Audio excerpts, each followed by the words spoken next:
So hey guys, this is Alan with Keepical. We're keeping groups together. Most of you know me as a Mastermind group facilitator and a program director. Today I'd like to talk to you about the feeling I have that the best Mastermind group facilitators take turns as a group member themselves. I had another little video talking about what you could do to become a member of a Mastermind group made up of other facilitators. There's another approach that I use.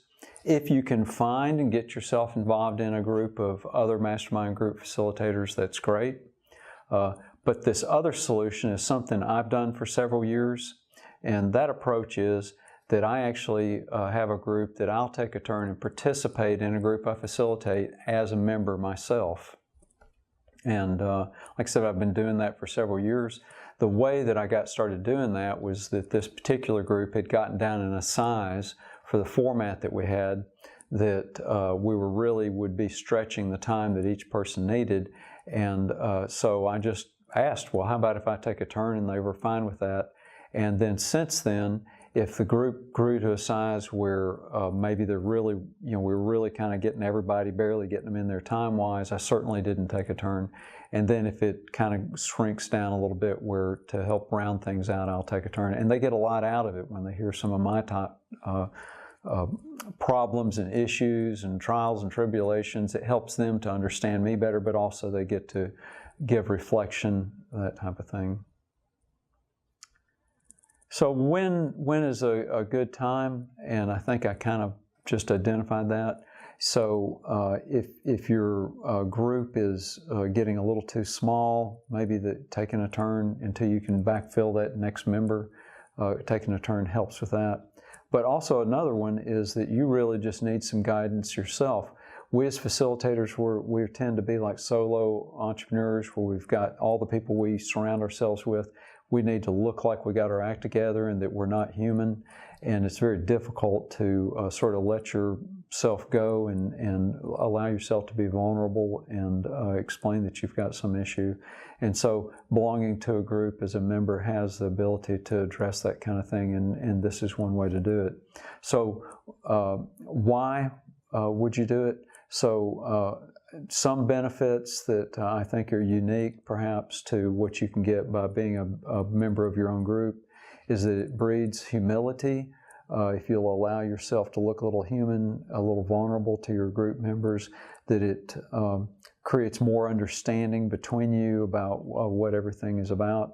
And it also leads to a higher degree of respect because they see you as somebody like themselves. It also keeps you grounded in reality about what's going on and sort of holds down that God complex that can creep in. It gives you understanding with the others in the room, a higher level of understanding. It introduces a level of accountability for you. If we really, except for the superhumans out there, accountability is really a powerful tool that we can all use. It helps us move the ball forward, engage in continuous improvement. So if your issues, if you put them out there and the group holds you accountable to it, then it helps make you do a better job, which leads me to the next one. Every reason that you're giving your members to join your group and participate is the very reason why you might want to take a turn yourself. Just check off all the boxes. Finally, it builds bonds with the members. It's more of a family unit. They're a lot more likely to stick around and show up for every meeting if they feel like your family. Also, and some of you that are very experienced might be saying, hey, this seems kind of scary, participating as a member and not just a facilitator. This might be very disruptive to the group. And I can just say from years of experience that it's neither of those things, that you can participate as a member in your own group and get these benefits. What I would caution you on is your approach. I would ask permission, look for an opportunity to take a turn without robbing somebody else of their time. Always take a back seat. As facilitator, you take a back seat and make sure everybody gets their turn, gets their time. Don't rush things to get your time in there. Ask permission from the group. They'll grant it. And then, of course, take a back seat if there's a need for that. And then I would say, ease it in a little bit at a time. And then if you do become too uncomfortable, or it does sort of introduce an element that you think is not healthy for the group, then you can back off on that. So guys, I hope you got something from my little clip today. I love to hear from you and hear your thoughts. I'm sure some of you are probably going to flame me for coming up with this concept, but I'm telling you, it works for me. Feel free to get in touch and let me know your thoughts.